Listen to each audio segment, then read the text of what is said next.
Hi there, and thank you so much for joining us. We're taking a live look at a sunny day today, and we're starting to slowly warm up. That's the kind of news I like to give. Ben, it's pretty good conditions out there, especially for the kickoff of our food fight finale happening right now in our KARE 11 parking lot. I can hear the food truck out there right now. Absolutely. Yeah, from now until 6:30, we have the KARE 11 food fight. Feel free to stop by the station in our north lot, make a donation. We will be there all afternoon and into the early evening hours. And like you said, pretty comfortable outside. However, this morning it was rather chilly. 18 above is where we bottomed out in the Twin Cities. That's the coldest, or ties the coldest low so far this month. And you can see single digits out across western Minnesota. Right now, we are quickly warming up. We're at 32 degrees right now. The wind, a whole lot lighter today than what it was yesterday. We've got surface high pressure moving over to the western part of the state. That's where the wind is totally calm. And as that high moves right on top of us, the wind will continue to relax as we head deeper into the afternoon. Bright sunshine, light wind, temperatures cracking above the freezing mark, plenty of melting going on the next couple of days. We've got 40s and even 50s in your 7-day forecast. We'll also time out a couple of weather systems that will be with us kind of on again, off again throughout this holiday weekend. We'll have a closer look at that forecast coming up. Alexis? Ben, thank you. And I did hear that if people donate, they'll get some free hot chocolate too. That's right. Perfect day for it. Thank you, Ben. Well, the sun today could be crucial in the St. Paul Saints' decision on whether or not they'll be able to hold their home opener as scheduled. Michelle Beck shows us what they're facing from CHS Field. By the end of the day today, we'll know whether the Saints will keep their home opener tomorrow. Look at all the snow we found covering the bases. The Saints GM tells us CHS Field just wasn't designed for this much snow, especially right before a game. You may remember this is a repeat of last season when the team struck out twice before finally being able to host the home opener. With crews again expected to clear the snow today, we'll see whether that's enough to keep that home opener tomorrow. In St. Paul, Michelle Beck, KARE 11 News. And we're just about 3 hours away from the Twins' first game of the season against the Kansas City Royals. Later on in the show, sports director Reggie Wilson has a look at what we can expect this season. Well, new at noon, a deal to transfer majority ownership of the Minnesota Timberwolves and Lynx is now off. Longtime owner Glenn Taylor announced that he will no longer be selling the teams to Mark Lore and Alex Rodriguez. Taylor says the sale was supposed to be closed by yesterday, but that didn't happen. We'll have much more on this developing story tonight at 4, 5, and 6. Well, as soon as today, a Bloomington woman could face charges linked to a police chase near Chanhassen.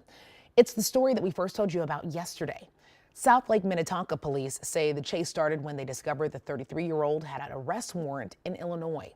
Police did a pit maneuver, causing the SUV to roll over on Highway 41 in Chanhassen. That led to a 4-hour standoff before police arrested the woman.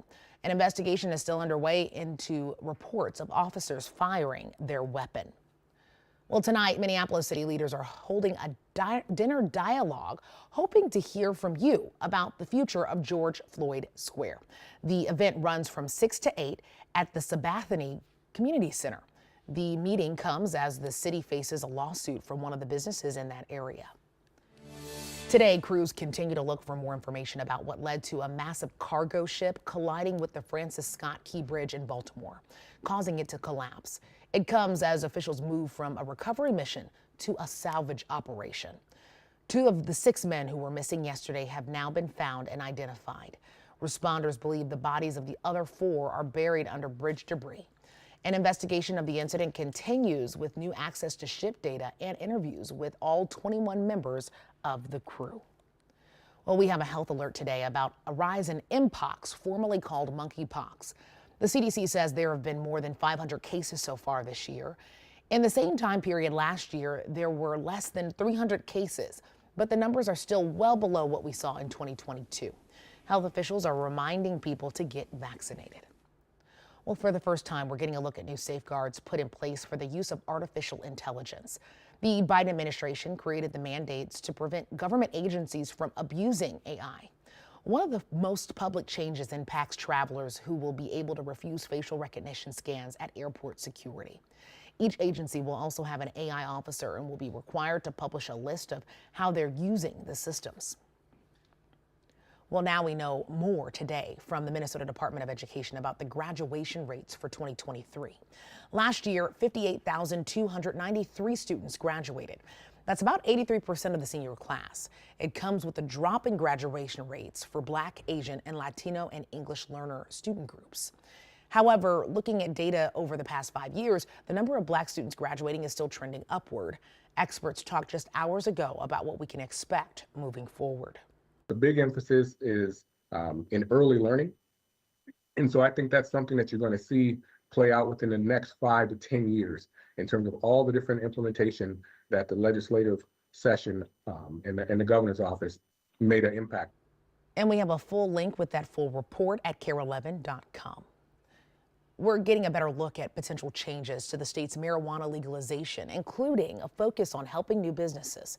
Next year, the state will start issuing licenses to retailers in the legal marijuana supply chain. The House Commerce Committee just passed a bill that would allow those companies to be pre-approved for licenses this year, so they'll be ready to start selling next year. If there are too many applicants chasing the same licenses, there will be a lottery system. A lottery system for both social equity applicants and for general applicants. And we are looking at a well-qualified or well-vetted lottery that includes the merit-based components that already exist in Chapter 342. The new legislation would also set statewide caps on the number of licenses for each type of cannabis-related business in hopes of avoiding the chaos that has unfolded in some states. Well, in less than 6 hours, the Bloomington City Council will preview the new plan for an indoor water park at the Mall of America. The Mystery Cove Water Park would be 143,000 square feet, featuring a wave pool, lazy river rides, and a retractable roof. The city and the mall plan to cover the $375 million cost by using tax increment financing. Tonight's meeting starts at 6.